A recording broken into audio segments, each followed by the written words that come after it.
CITU ജില്ലാ സമ്മേളനത്തിന്റെ സമാപനത്തോടനുബന്ധിച്ച് മുഖ്യമന്ത്രി പിണറായി വിജയൻ സംസാരിക്കുന്നു. തത്സമയ വാക്കുകളിലേക്ക്.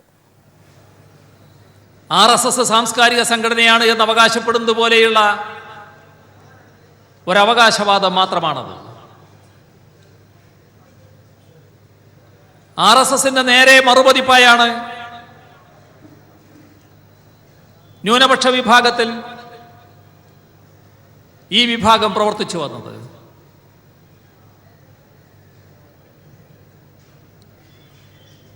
നാം അങ്ങേയറ്റം ജാഗ്രത പാലിക്കേണ്ട ഒരു ഘട്ടം വന്നിരിക്കുന്നു. ജാഗ്രത പാലിക്കേണ്ടത് ഈ സമൂഹമാണ്. ജാഗ്രത പാലിക്കേണ്ടത് വർഗീയ ശക്തികൾക്കെതിരെയാണ്. RSSനെ ചൂണ്ടി ഹിന്ദു മതമാകെ വർഗീയമാണെന്ന് നമ്മൾ പറയില്ല. SDPIയെയും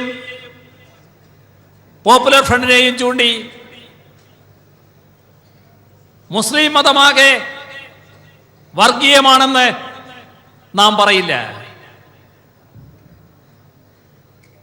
നമ്മുടെ നാട്ടിൽ ഭൂരിപക്ഷത്തിലായാലും ന്യൂനപക്ഷത്തിലായാലും മഹാഭൂരിപക്ഷം പേർ മതനിരപേക്ഷമായി ചിന്തിക്കുന്നവരാണ്. അവർ വർഗീയതയെ പിന്താങ്ങുന്നവരല്ല. എന്തുകൊണ്ടാണ് ഇവിടെ RSSന് വേണ്ട രീതിയിൽ വളരാൻ കഴിയാത്തത്? RSS തീർത്തും വർഗീയതയെ പ്രതിനിധീകരിക്കുകയാണ് എന്ന് തിരിച്ചറിയാൻ നമ്മുടെ സമൂഹത്തിന് കഴിഞ്ഞിരിക്കുന്നു. RSS ആകർഷിക്കാൻ നോക്കുന്നത് ഹിന്ദു മതവിഭാഗത്തിൽപ്പെട്ടവരെയാണ്. ശരിയായ തിരിച്ചറിവ് RSSനെ പറ്റി ഉണ്ട് എന്നുള്ളത് കൊണ്ട് തന്നെ RSSനെ അവരാഗ്രഹിക്കുന്ന തോതിൽ ശക്തിപ്പെടാനാകുന്നില്ല. ഇത് SDPIക്കും ബാധകമായിട്ടുള്ള കാര്യമാണ്. നേരത്തെ NDF പോലുള്ളതിനും ബാധകമായിട്ടുള്ള കാര്യമാണ്.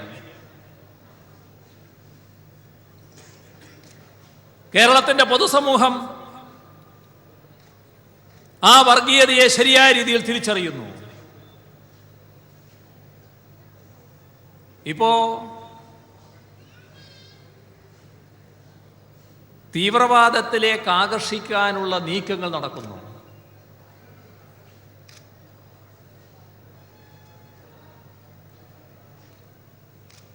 നമ്മുടെ നാട് മതനിരപേക്ഷ മൂല്യങ്ങൾക്കാണ് വില കൽപ്പിക്കേണ്ടത്. വ്യത്യസ്ത വിഭാഗങ്ങൾ വർഗീയ താല്പര്യം വെച്ച് കുട്ടികളെ പഠിപ്പിക്കാൻ പുറപ്പെട്ടാൽ ഇളം മനസ്സിൽ തന്നെ കുത്തിക്കയറ്റുന്നത് വർഗീയ വിഷമായിരിക്കും. ചിലരെ അന്യമത വിരോധം പ്രചരിപ്പിക്കാൻ നോക്കുന്നു. കുട്ടികളിൽ മറ്റു മതങ്ങളെക്കുറിച്ച് വിരോധം വളർത്താൻ നോക്കുന്നു.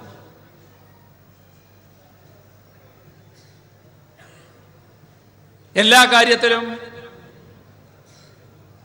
നാട് അഭിവൃദ്ധിപ്പെട്ടിട്ടുണ്ട്. നാടിന് പുരോഗതി ഉണ്ടായിട്ടുണ്ട്. വിവിധ കണ്ടുപിടുത്തങ്ങൾ ഉണ്ടായിട്ടുണ്ട്.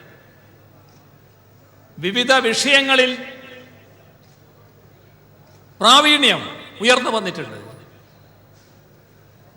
ഇതിനെയെല്ലാം വേർതിരിച്ചെടുത്ത് വർഗീയവൽക്കരിക്കാൻ നോക്കുന്നു. എല്ലാം തങ്ങളുടെ വർഗീയതയുടെ ഭാഗമായി നേടിയ നേട്ടമാണ് എന്ന് സ്ഥാപിക്കാൻ ശ്രമിക്കുന്നു. വളരുന്നതോടൊപ്പം കുട്ടിയിൽ വർഗീയത അതിൻ്റെ എല്ലാ രൗദ്രഭാവത്തോടെയും ശക്തിപ്പെടാൻ ഇടയാക്കുന്നു. ഇത് കണ്ടില്ലെന്നടിക്കരുത്. നമ്മുടെ നാട്ടിൽ ജീവിക്കുന്ന ഹിന്ദുവായാലും മുസ്ലിമായാലും ക്രിസ്ത്യനായാലും ഏത് മതവിഭാഗത്തിൽപ്പെട്ടവരായാലും മഹാഭൂരിപക്ഷവും മതനിരപേക്ഷമായി ചിന്തിക്കുന്നവരാണ്. ഹിന്ദുവിലെ വർഗീയതയെ വളരാൻ അനുവദിക്കില്ല എന്ന് ഹിന്ദു മതത്തിൽപ്പെട്ടവർ നിലപാടെടുക്കണം. മുസ്ലിമിലെ വർഗീയതയെ വളരാൻ അനുവദിക്കില്ല എന്ന നിലപാട് മുസ്ലിം മതത്തിൽപ്പെട്ട മതനിരപേക്ഷ ചിന്താഗതിക്കാരും സ്വീകരിക്കണം.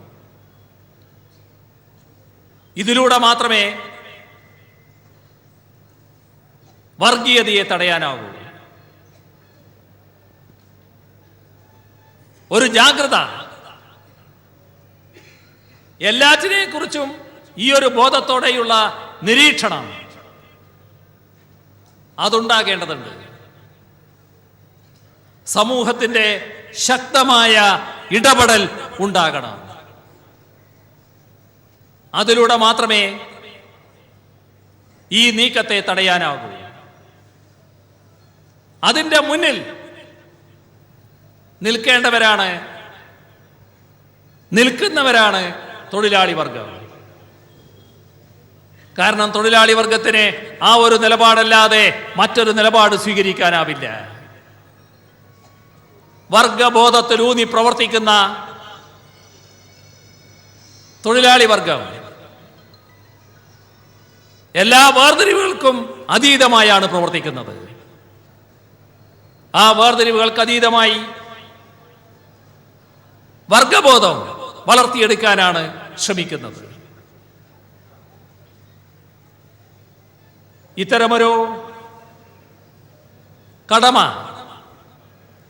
അതിൻ്റെ ശരിയായ രീതിയിൽ നിറവേറ്റാൻ തൊഴിലാളി വർഗത്തിനാകെ കഴിയണം. അതാണ് ഇന്നത്തെ കാലഘട്ടം നമ്മോട് ആവശ്യപ്പെടുന്നത് എന്നതാണ് എനിക്ക് ആദ്യമായും പറയാനുള്ള കാര്യം. ഇന്നത്തെ ഘട്ടത്തിൽ ഇത്തരമൊരു പൊതുപരിപാടിയിൽ സംസാരിക്കുമ്പോൾ കേരളത്തിലെ പ്രതിപക്ഷം ഉന്നയിച്ചുകൊണ്ടിരിക്കുന്ന ഒരു പ്രശ്നത്തെക്കുറിച്ച് പറഞ്ഞില്ലെങ്കിൽ അത് ശരിയാവില്ലല്ലോ. അതുകൊണ്ട് ആ ഭാഗവും കൂടി പറയേണ്ടതുണ്ട് എന്നാണ് എനിക്ക് തോന്നുന്നത്. അത് നമ്മുടെ കേരളത്തിൽ പഴയ കാലത്ത് വിദ്യാലയങ്ങൾ രണ്ട് തരത്തിലേ ഉള്ളൂ.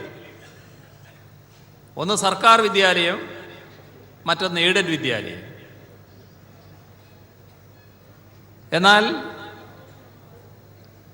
ഉന്നത വിദ്യാഭ്യാസ മേഖലയിൽ കൂടുതൽ ആവശ്യങ്ങൾ ഉയർന്നു വന്നു. കേരളത്തിൻ്റെ സാമ്പത്തിക പരിമിതി വെച്ചുകൊണ്ട് ആ ആവശ്യങ്ങളാകെ നിറവേറ്റാനുള്ള സാമ്പത്തിക ശേഷിയില്ല. അപ്പോൾ പലയിടത്തും സ്വാശ്രയ സ്ഥാപനങ്ങൾ വന്നു. കേരളത്തിൽ AK ആന്റണിയുടെ നേതൃത്വത്തിലുള്ള ഗവൺമെന്റ് ആയിരുന്നു. അപ്പോൾ AK ആന്റണിയുടെ നേതൃത്വത്തിലുള്ള ഗവൺമെന്റ്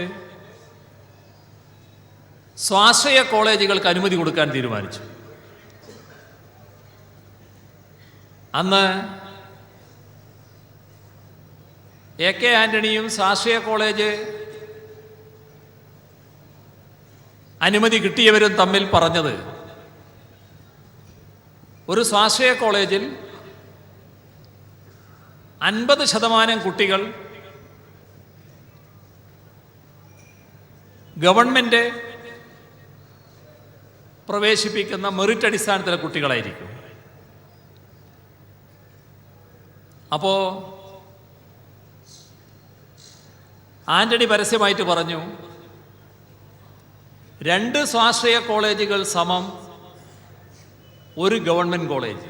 2 സ്വാശ്രയ മെഡിക്കൽ കോളേജ് ആണെങ്കിൽ, 2 സ്വാശ്രയ എഞ്ചിനീയറിംഗ് കോളേജ് ആണെങ്കിൽ അത് ഒരു മെഡിക്കൽ കോളേജിനും ഒരു ഗവൺമെൻറ് എഞ്ചിനീയറിംഗ് കോളേജിനും തുല്യമാണ്. കാരണം 50% കിട്ടുന്നുണ്ടല്ലോ. പക്ഷേ ഇതിലെവിടെയാ കുഴപ്പം പറ്റിയത്? UDF ഗവൺമെൻറ് ഇങ്ങനെയൊരു നിലപാടെടുത്തെങ്കിലും ഇതിൽ കരാറുണ്ടായില്ല. അത്തരം സ്ഥാപനങ്ങളുമായി കരാർ ഒപ്പിട്ടില്ല. കരാർ ഒപ്പിടാത്തത് കൊണ്ട് ഇതിന് നിയമപ്രാബല്യമുണ്ടായില്ല. ഈ 50% 50% എന്നതിന് പ്രാബല്യമുണ്ടായില്ല. സ്വാശ്രയ രംഗത്ത് പിന്നീട് ഉയർന്നു വന്ന എല്ലാ പ്രശ്നങ്ങൾക്കും അടിസ്ഥാന കാരണമായി നിന്നത് ഇതാണ്. ഈ ദൗർബല്യമാണ്, ഈ വീഴ്ചയാണ്. അവരുമായി കരാർ ഒപ്പിടാൻ തയ്യാറാകാത്തതിൻ്റെ ഫലമായിട്ടാണ് ഇത് സംഭവിച്ചത്. ഞാനതിൻ്റെ ആകെ കഥകളിലേക്ക് പോകുന്നില്ല. ഇക്കഴിഞ്ഞ 5 വർഷക്കാലം സ്വാശ്രയ കോളേജ് രംഗത്ത് തോന്നിയപടിയായിരുന്നു കാര്യങ്ങൾ നടന്നത്. സ്വാശ്രയ മാനേജ്മെൻറ്റുകൾക്ക് ഇഷ്ടം പോലെ കാര്യങ്ങൾ നിറവേറ്റാമായിരുന്നു. ഒരു ഘട്ടത്തിൽ ചില കോളേജുകൾക്ക് ഉമ്മൻചാണ്ടിയുടെ നേതൃത്വമുള്ള ഗവൺമെൻറ് തന്നെ ഒരു പ്രത്യേക കാര്യം അനുവദിച്ചു കൊടുത്തു. ആ പ്രത്യേക കാര്യം 50% ഗവൺമെൻറ് പ്രവേശിപ്പിക്കുന്ന കുട്ടികൾക്ക് പ്രത്യേക ഫീസ് നിരക്കാണ്. ബാക്കി 50% മാനേജ്മെൻറ്റ് പ്രവേശിപ്പിക്കുന്നവർക്ക് ഉയർന്ന ഫീസ് നിരക്കുമാണ്. മാനേജ്മെൻറ്റ് പ്രവേശിപ്പിക്കുന്നവർ മെറിറ്റ് അടിസ്ഥാനത്തിലല്ല, സാധാരണ പ്രവേശന യോഗ്യത നേടിയാൽ ആ യോഗ്യതാ ലിസ്റ്റിൻ്റെ ഏറ്റവും ഒടുവിലുള്ള പേരാണെങ്കിലും ആ പേരുകാരനെയോ പേരുകാരിയെയോ എടുക്കാൻ മാനേജ്മെൻറ്റ് കഴിയും. ആ ലിസ്റ്റിലുണ്ട് എന്ന് മാത്രമേ ഉണ്ട് എന്നതേ ഉള്ളൂ. ഇതായിരുന്നു നിലവിലുള്ള സമ്പ്രദായം. ഉമ്മൻചാണ്ടി ചെയ്തു കൊടുത്ത സൗജന്യം ഇവർക്ക് ചില മാനേജ്മെൻറ്റുകൾക്ക് ഏകീകൃത ഫീസ് നിശ്ചയിക്കാൻ അനുവാദം കൊടുത്തു. എല്ലാവർക്കും ഒരേ ഫീസ്. അപ്പോൾ ഉയർന്ന ഫീസ് നിരക്ക്. ഗവൺമെൻറ് പ്രവേശിപ്പിച്ച കുട്ടിക്ക് വളരെ ഉയർന്ന ഫീസ് നിരക്ക് കൊടുക്കണം. ഇത്തരമൊരു സൗജന്യം ചിലർക്ക് അനുവദിച്ചു കൊടുക്കും. സ്വാഭാവികമായും മാനേജ്മെൻറ്റുകളുടെ ഇടയിൽ തന്നെ അത് പ്രതിഷേധമുണ്ടാക്കി. ആ പ്രതിഷേധത്തിൻ്റെ ഭാഗമായി കുറേ മാനേജ്മെൻറ്റുകൾ ഞങ്ങൾ നിങ്ങളുമായി ഒരു കരാറിനുമില്ല, ഞങ്ങൾ തോന്നിയ പോലെ പ്രവേശിപ്പിക്കും എന്ന് പറഞ്ഞ് അവർ തോന്നിയ പോലെ പ്രവേശിപ്പിക്കുന്ന നിലയെടുത്തു. ഇതൊക്കെ ഈ കേരളത്തിൽ സംഭവിച്ചതാണ്. ഈ ഗവൺമെൻറ് അധികാരത്തിൽ വന്നപ്പോൾ മെയ് മാസത്തിൽ അധികാരത്തിൽ വരുന്നു. നമ്മുടെ പുതിയ വിദ്യാഭ്യാസ വർഷം ആരംഭിക്കുന്നു. അതിൻ്റെ ഭാഗമായി ഈ പ്രശ്നത്തിൽ നിലപാടെടുക്കേണ്ടി വരുന്നു. അപ്പോൾ ഒരു ക്രമം ഈ മേഖലയിൽ സ്ഥാപിക്കണം എന്നതിനാണ് സർക്കാർ പ്രാധാന്യം കൊടുത്തത്. അതിലേറ്റവും പ്രധാനം സ്വാശ്രയ മാനേജ്മെൻറ്റുകളെ അവർക്ക് തോന്നിയ പോലെ കാര്യങ്ങൾ നടത്താൻ അനുവദിക്കാതിരിക്കുക. ഇതൊരാവശ്യമാണെന്ന് കണ്ടു. അതുമായി ബന്ധപ്പെട്ട് ഇത്തവണ പ്രത്യേകമായ പ്രശ്നങ്ങൾ ഉയർന്നു വന്നു. മാനേജ്മെൻറ്റുകളുമായി ചർച്ച ചെയ്തു.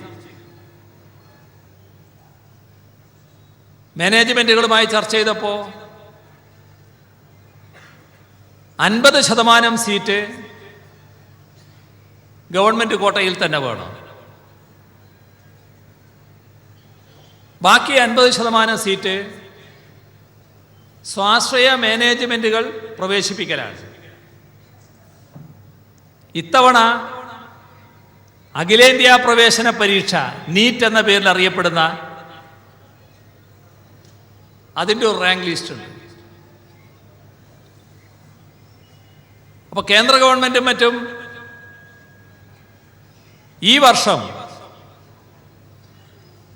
50% സർക്കാർ പ്രവേശിപ്പിക്കുന്നത് സർക്കാർ നടത്തിയ പ്രവേശന പരീക്ഷയിൽ നിന്ന് എടുക്കാം.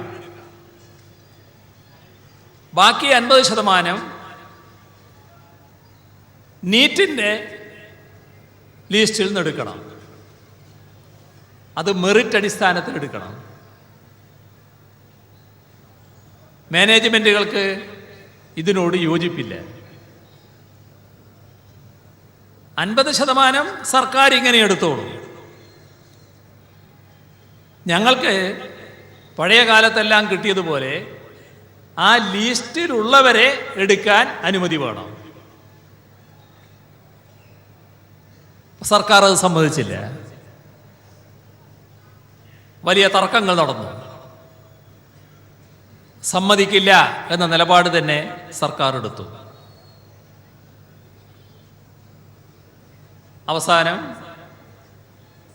നീറ്റ് ലിസ്റ്റിൽ നിന്ന് മെറിറ്റ് അടിസ്ഥാനത്തിൽ വിദ്യാർത്ഥികളെ പ്രവേശിപ്പിച്ചു കൊള്ളാം എന്ന് പറഞ്ഞു, എന്ന് സമ്മതിച്ചു മാനേജ്മെൻറ്റ്. വേറൊരു പ്രശ്നം, മെറിറ്റിലല്ലാതെ കുട്ടികളെ എടുക്കുമ്പോൾ ആ കുട്ടിയെ പ്രവേശിപ്പിക്കുന്നതിന് വലിയ തോതിൽ തലവരി പണം വാങ്ങുമായിരുന്നു, ക്യാപിറ്റേഷൻ ഫീ വാങ്ങുമായിരുന്നു. സർക്കാർ പറഞ്ഞു നിശ്ചിത ഫീസ് അല്ലാതെ ഒരു പൈ വാങ്ങാൻ പാടില്ല. എന്താണോ നിശ്ചയിക്കുന്ന ഫീസ് ആ ഫീസ് നിരക്ക് മാത്രമേ ഈടാക്കാവൂ. മറ്റൊന്നും കുട്ടിയുടെ മേലെ ബാധ്യതയായിട്ട് വരാൻ പാടില്ല. അതും മാനേജ്മെൻറ്റ് സമ്മതിച്ചു. സ്വാശ്രയ കോളേജുകൾ ആരംഭിച്ചതിന് ശേഷം ചരിത്രത്തിൽ ആദ്യമായിട്ടാണ് അത്തരമൊരു നിലപാട് സ്വാശ്രയ മാനേജ്മെൻറ്റുകൾ സമ്മതിക്കുന്നത്. അത് LDF ഗവൺമെൻറ്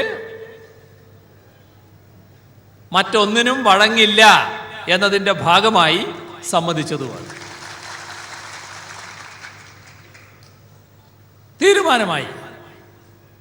തീരുമാനമാകുമ്പോൾ അവർ കോളേജ് നടത്തുന്നവർ അവർക്കുള്ള ചില പ്രയാസങ്ങൾ പറയുന്നു.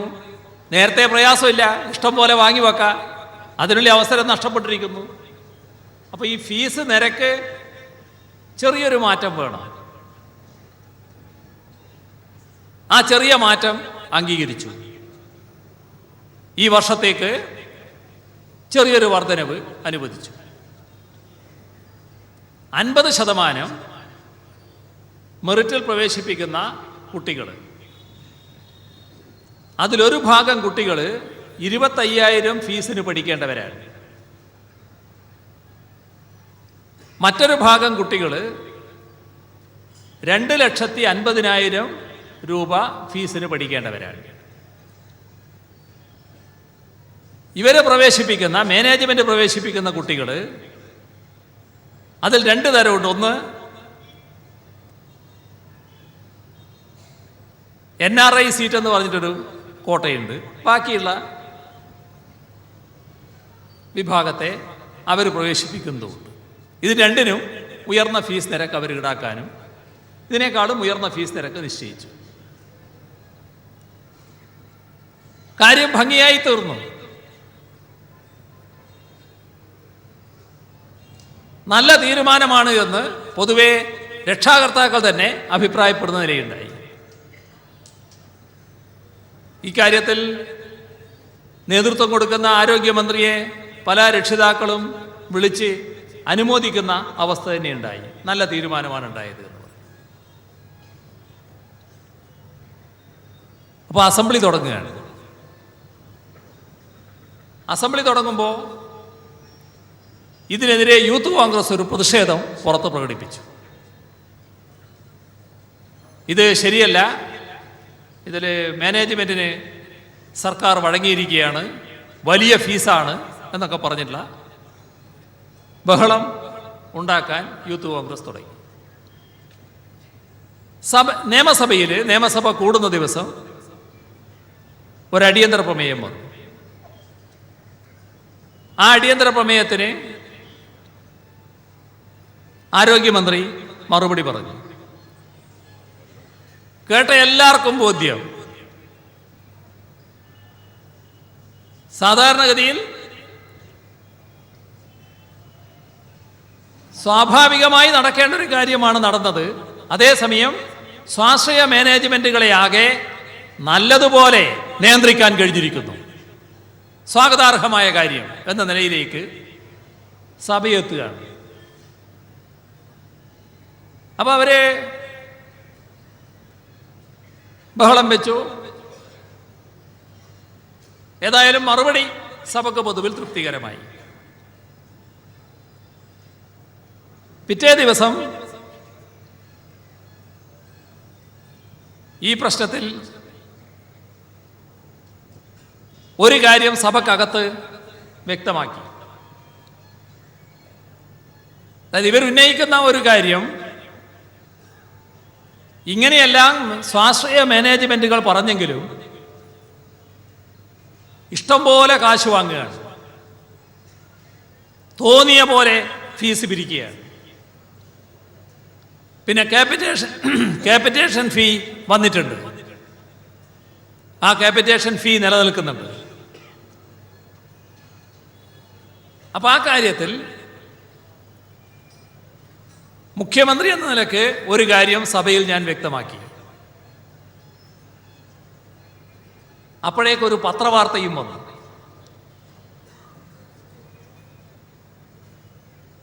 വ്യക്തമാക്കിയ കാര്യം,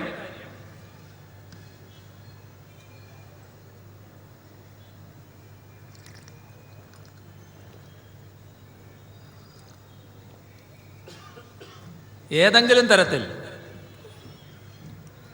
ഈ നിശ്ചയിച്ച ഫീസിൽ നിന്ന് കൂടുതൽ ആരെങ്കിലും പിരിച്ചെങ്കിൽ, ഏതെങ്കിലും മാനേജ്മെന്റ് ക്യാപിറ്റേഷൻ ഫീ വാങ്ങാൻ തയ്യാറായെങ്കിൽ അവരുടെ എല്ലാം പേരിൽ വിജിലൻസ് അന്വേഷണം നടത്താൻ തയ്യാറാവും. ഇത് പരസ്യമായി അസംബ്ലിയിൽ പ്രഖ്യാപിച്ചു.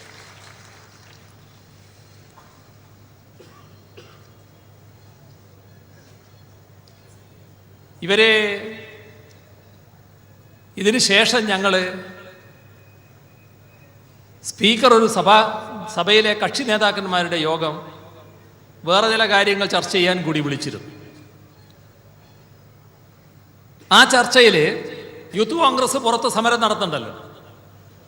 അല്ല, ഇങ്ങനൊരു സമരം നടക്കുകയല്ലേ, അതുമായി ബന്ധപ്പെട്ട് ഗവൺമെൻറ് അവരെ വിളിച്ച് ചർച്ച ചെയ്യണ്ടേ? അതൊന്ന് വിളിച്ച് ചർച്ച ചെയ്യണം എന്നാവശ്യപ്പെട്ടു. എന്താ ചർച്ച ചെയ്യുന്നതിന് തടസ്സം? അവരെ വിളിക്കാം, ചർച്ച ചെയ്യാം എന്ന് അവരോട് മറുപടി പറഞ്ഞു. സഭയിലും അത് വ്യക്തമാക്കി. ആരോഗ്യമന്ത്രി അവരെ വിളിച്ച് ചർച്ച ചെയ്യും എന്ന് വ്യക്തമാക്കി. അന്ന് വൈകുന്നേരം തന്നെ ആരോഗ്യമന്ത്രി യൂത്ത് കോൺഗ്രസ് നേതാക്കളെ വിളിച്ചു, കാര്യങ്ങൾ ചർച്ച ചെയ്തു. സമരം, യൂത്ത് കോൺഗ്രസ് പുറത്ത് നടത്തുന്ന സമരം അവസാനിപ്പിക്കാനുള്ളൊരു മാർഗം എന്ന നിലക്കാണ് ചർച്ച നടത്തണമെന്ന് പറഞ്ഞത്. ആയിക്കോട്ടെ, സമരം നടത്തുന്നവർക്ക് ചർച്ച നടത്തണമെന്നൊരാവശ്യം ഉന്നയിച്ചാൽ ചർച്ച നടത്തുന്നതിന് സർക്കാർ എതിരല്ല. സർക്കാർ നിലപാട് വ്യക്തമാക്കി. പക്ഷേ പിറ്റേ ദിവസം കണ്ടത്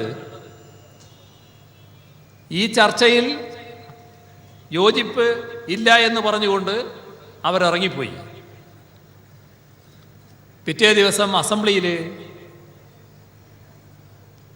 MLA-മാരിൽ ചിലർ നിരാഹാരം കിടക്കുന്നതിനെതിരെ എന്ന് പ്രഖ്യാപിച്ചു. സമരം എന്ത് നടത്തണമെന്നൊക്കെ തീരുമാനിക്കേണ്ടത് അവരാണല്ലോ. പക്ഷെ ഞങ്ങൾ കേട്ടത് ചിലരുടെ നിർബന്ധമായിരുന്നു ഇങ്ങനെയൊരു സമരം നടത്തണമെന്ന്. അതിനകത്ത് തന്നെ ഈ ആലോചനക്ക് വന്നപ്പോൾ ചിലർ പറഞ്ഞു പോലും ഇതിൽ നിരാഹാര സമരമൊന്നും നടത്താൻ കോപ്പില്ല കേട്ടോ. അവരുടെ ഇടയിൽ, ഞങ്ങൾ പറഞ്ഞില്ല, അവരുടെ ഇടയിൽ തന്നെ അങ്ങനെ അഭിപ്രായം ഉണ്ടായി എന്നാണ് കേട്ടത്. ഇത്തരം ഒരു ഘട്ടത്തിൽ നിരാഹാര സമരമായിട്ടൊന്നും പുറപ്പെടണ്ട. കാരണം അങ്ങനെയൊരു തെറ്റൊന്നും സർക്കാരിൻ്റെ ഭാഗത്ത് ഉണ്ട് എന്ന് പറയാനാവില്ല. പിന്നെ എന്തു പറഞ്ഞാണ് നമ്മൾ നിരാഹാരത്തിന് പുറപ്പെടുക?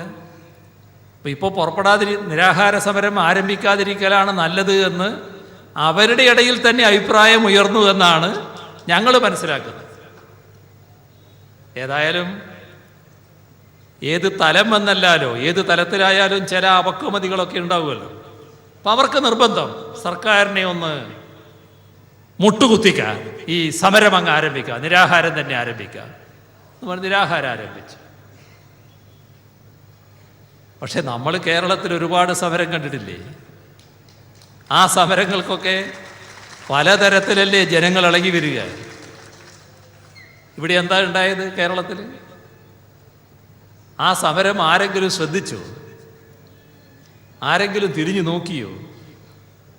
എന്തെങ്കിലും അതിനെപ്പറ്റി വർത്തമാനങ്ങളുണ്ടായി? വല്ലാത്തൊരു ഒറ്റപ്പെട്ട അവസ്ഥയല്ലേ ഉണ്ടായത്. അപ്പോൾ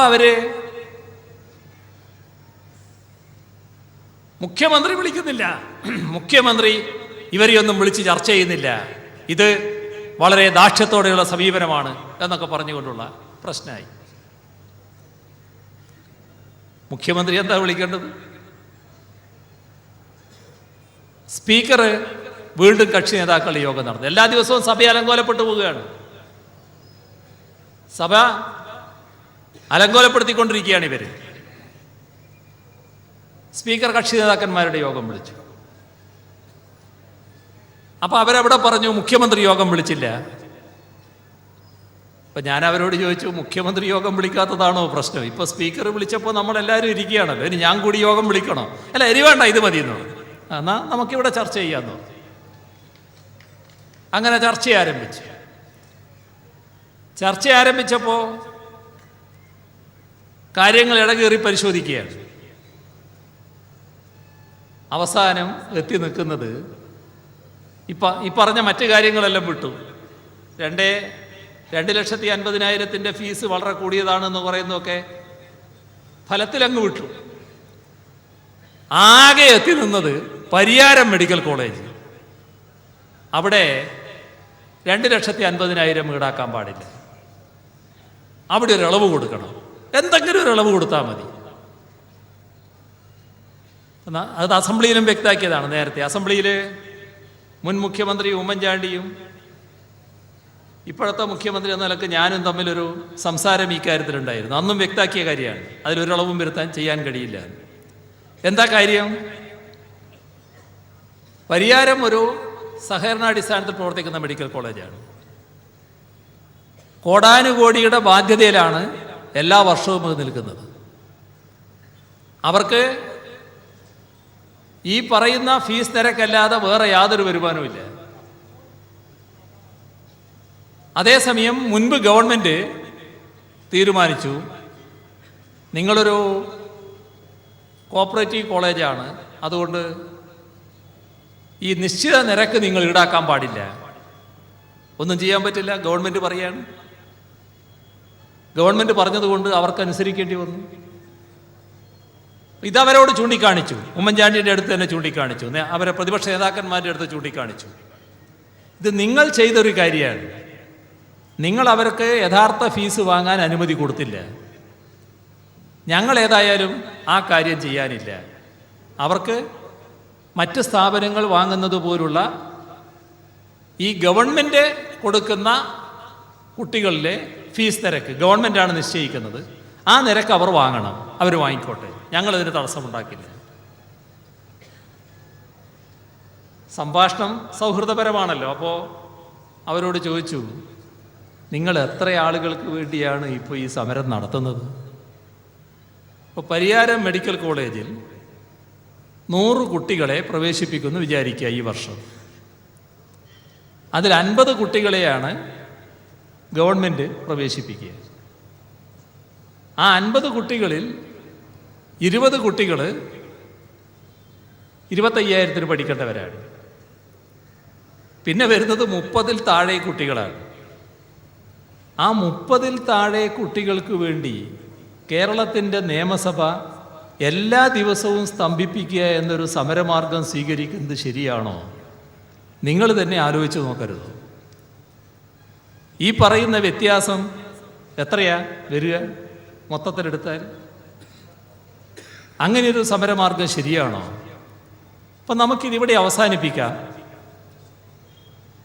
ഞങ്ങൾ ചർച്ച ചെയ്തുകൊണ്ടിരിക്കുമ്പോൾ ഇവർ പറഞ്ഞു, അങ്ങനെയാണെങ്കിൽ ഞങ്ങളൊന്ന് ആലോചിക്കട്ടെ എന്ന് പറഞ്ഞു. മറ്റൊരു കാര്യവും കൂടി പറഞ്ഞു, പരിയാരം മെഡിക്കൽ കോളേജ് ഏതായാലും സർക്കാർ ഏറ്റെടുക്കാൻ പോവുകയാണ്. നിങ്ങൾ നേരത്തെ അത് പ്രഖ്യാപിച്ചിട്ടുണ്ട്, ഞങ്ങൾ ഏറ്റെടുക്കാനുള്ള നടപടികൾ തുറന്നു പോവുകയാണ്. ഞങ്ങൾക്ക് ആ നടപടികൾ വേഗത്തിലാക്കാൻ കഴിയും. സർക്കാർ ഏറ്റെടുക്കുന്നതോടെ പരിയാരം മെഡിക്കൽ കോളേജ് സർക്കാരിൻ്റെതായി. കോഴിക്കോട് CITU ജില്ലാ സമ്മേളനത്തിൻ്റെ സമാപന സമ്മേളനത്തിൽ മുഖ്യമന്ത്രി പിണറായി വിജയൻ സംസാരിക്കുകയായിരുന്നു.